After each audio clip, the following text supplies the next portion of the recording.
Hi everyone, this is Jim. Welcome to this postmortem of my Blitz game number 610. My opponent kicked off with e4 and I decided to try out the old Alekhine's defense. Knight f6, just counterattacking the pawn. And the usual move here is e5. You can see just pushing the e-pawn forward and harassing my knight. The other move is knight to c3, the second choice. I've seen that before. And I will just go into a 4 knights with e5 and knight to c6 when I see that move. But he played the third choice here, d3, another way of defending the e-pawn. And so I just went ahead with e5. I mean, basically this turns into a king's pawn opening at this point, and it should be okay. But he plays this really interesting move, f4. I mean, it should be okay for white as well. And f4 seems to get him into some trouble. Let's see, the normal response here is knight to c6, defending with a knight. I played d6. But what I wanted to show is the chess engine recommends actually just taking that pawn. If you take it, then he can take back with the bishop. It seems a little bit strange to do that because you're helping him develop. But you get your knights out. Let's see, line might go like this, bishop e2, d5, and if he pushes on with e5, knight to d7, and he can go knight to f3. So this is how the chess engine wants to play, and it claims that black is equal here. I wouldn't play like this. I just wanted to show this for interest. It looks dangerous. I mean, if I look at this position, white's going to castle quickly. He's got the open f-file. He's got his pieces out. This pawn is kind of a thorn in my side. Maybe I have chances of rounding that up, and that's why the chess engine gives me some chances. Or I can undermine it with f6. But, black looks a little cramped. It looks a bit awkward, so I wouldn't be so tempted to play that way. So anyway, it's understandable that knight c6 or d6. Let's see, the opening book said knight c6, and I played d6. These are fine moves, but it leaves white with some opening edge. But f takes e5, although it's kind of natural having put the f-pawn forward to trade it off for a center pawn, is a little bit going down the wrong track. He's starting to fall behind in development, and the chess engine really just wants him to continue to develop with knight f3 and keep the tension in the center and just put more pressure on that pawn. He took right away. I took back. And now he develops his knight. And I get my knight out. So both sides have easy development, and it's basically an equal position, although the engine rates, I'll cancel that. The engine rates black is better, actually. Maybe it doesn't like these weaknesses along in the king side. Well, one problem here, which I didn't exploit properly, is the best way for me to play is to bring my bishop out to c5 and prevent him from castling. He just played, white's previous move was bishop e2. And so at this point I can play bishop c5. This is his first chance to castle, and I can just put a stop to it. Instead I went with bishop e6. Oh, I left this bishop here. I played bishop e6. He castled, and then I developed bishop c5 with check. But it would have been better for me to just stop him from castling altogether. Anyway, his king ran to h1, and I lifted my queen up. I decided with this open f-file I wanted to castle on the queen side. And, if he wants to damage my pawn structure over here, that's okay because it opens up lines against his king. So lift my queen up to e7. Here. Didn't want to block the retreat of that bishop, I guess. Yeah, that's right. His knight potentially could come in here and harass my bishop, so I didn't want to put my queen on d7 and block it. Block its retreat. Okay, but he's just developing knight c3. I castle queenside. He goes bishop to g5, pinning my knight, as I was expecting. I kick the bishop, and he retreats to h4. He probably needs to either come back this way or just trade the bishop off at this point. Over here, the bishop is subject to further harassment, and I want to expand on the king side anyway because I want to open lines and get an attack going against his king. And all of my pieces are pretty well poised. These bishops are now both looking over on the king side. This knight is ready to hop into d4. So black really has an excellent position here. So for example, if he retreated the bishop to g3, let's see, I can bring my knight into g4, looking at this fork idea here. Let's see, queen to c1. If he plays that, I can bring the bishop in here. And then the other bishop, the bishop can come back to f4. This is how the chess engine wants to play, and it gives black a one-pawn advantage here. So it's pretty strong, actually, for a materially equal position early in the game. And you can see just visually that all my pieces are kind of swarming around his king here. So looks like a good position for black in any case. But when he played bishop to f2, that's a mistake that allows a tactic. So if you want to see if you can spot the tactic right here. Okay, it's the same tactic that I played a little bit later in the game, but it can be played right here. So pause the video if you want time to think about it. I forgot to say that. I'm going to give the answer away now. Bishop takes. Brings the rook forward, and then knight to g5, g4 rather, comes with tempo on the rook, and when the rook drops back, it only has one square. The knight can come into this undefended e3 square and fork the queen and the rook.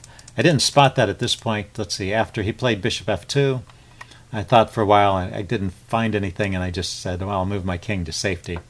And he played a3 here, and by this time I'd been staring at the position long enough that I managed to spot the tactic, and I played it. So after this, I am just winning, but it's not such an easy game. He makes it interesting here. He plays queen to e1, so I get the exchange. But he has a pretty active position, and he keeps playing. That's the main thing, Don't give up and keep playing. And he actually has a drawing chance later in the game. So let's go forward to where the critical position occurs. Let's see, I bring my rook. Oh, that's right, I wanted to leave this rook here and bring this rook over to the f-file. Seems like it might be useful to have some control of this d4 square here, so that's why I've used this rook. He came in here with the knight to b5, threatening potential mates over here, but that pawn is defended, so I just kick the knight back. So that was a bit of a wasted time. Now I push in with f5. So, I still have to find a way to convert my material advantage into a win, and I'm still thinking of just opening a lines towards his king.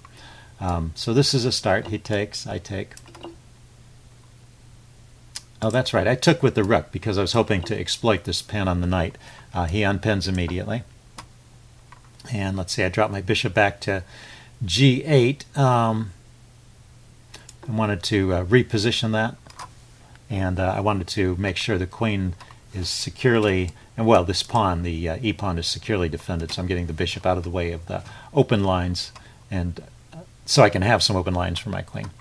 Let's see, he plays knight to e4, good blockading move, and I double on the f-file. So all this I think I'm playing okay, keeping that winning advantage. He plays h3, bring this bishop back to d5. I mean, one plan is just to trade all the pieces off and go into an endgame, so I don't mind some trades here. He plays knight f to d2, so that if I take, he can take back with a knight, maintain a strong knight there. I hop in with my knight to d4, and this hits the bishop, and it hits the pawn. And, well, the bishop is defended. I was half expecting him to play bishop to d1 because that gets the bishop out of take and defends the pawn, but it also blocks in his rook. So the chess engine rates that as a second best move. The best move here for white would be to play rook to c1, just bring the rook over and defend the pawn and allow me to trade, which I probably would, and I would keep that advantage. His move here, bishop g4, counterattacking move, allows me to throw in knight takes c2 because my threat is bigger than his. I'm hitting his queen.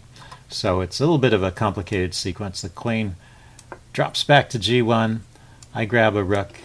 He can grab a rook. Then I can take the bishop, and he can take the knight. And I stay the exchange up, and I've simplified. So this is, I decided to go ahead and take the knight off at this point as well. And he comes back with the knight. So we're down to queen and rook versus queen and knight.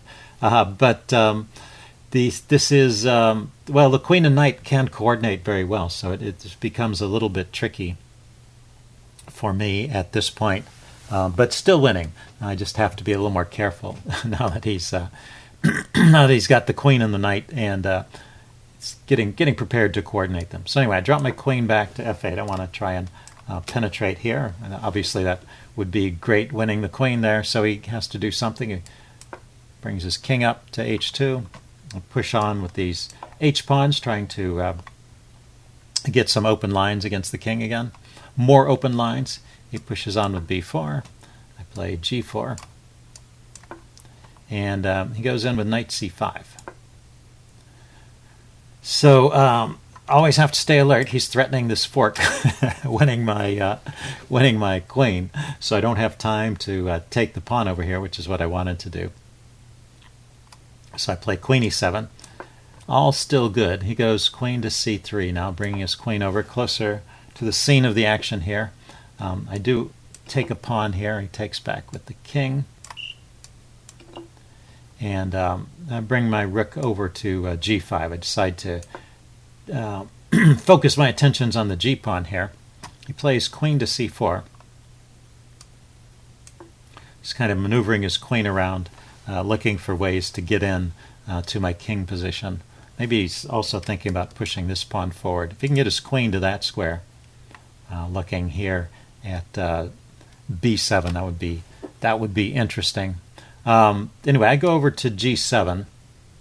Right here, actually, the best move is rook to g4, which I think I thought of a few moves later, but right here would be a good time to play rook g4 and just kick his queen back a little bit. I play queen g7. This is still a winning advantage, but now it's tricky to the point where there's only one move here that's still winning for me. So this move, queen e4, was a really good move, and that's why rook to g4 would have prevented that.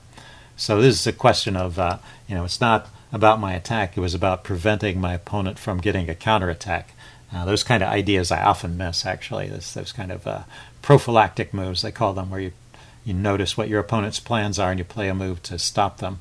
So this queen e4, getting his queen to this square, was really excellent. Defending this pawn here, which I'd piled up on, and threatening mate here. And now c6, which is a natural move, is actually the only move that keeps me with a winning advantage. The move that I played, I throw in rook g3 with the idea of playing c6 on the next move. He goes king h2, I play c6 here.